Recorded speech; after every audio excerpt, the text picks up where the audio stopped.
तिलकम राम रूपेण, राम रूपेण तिलकम, राम रूपेण तिलकम। इसका अन्वय करेंगे तो कैसे करेंगे?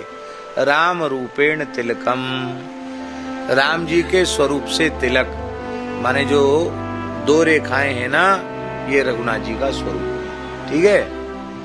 और जो मध्य में जो श्री का तिलक है, ये किसका है?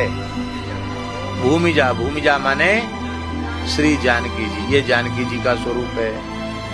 धृतेन राम भक्तानाम, इस प्रकार से यह श्री राम जी और श्री जानकी जी का प्रतीक जो ऊर्ध्व पुंड्र तिलक है, इसको धारण करने से राम जय सीता राम, सीता राम जय सीता राम,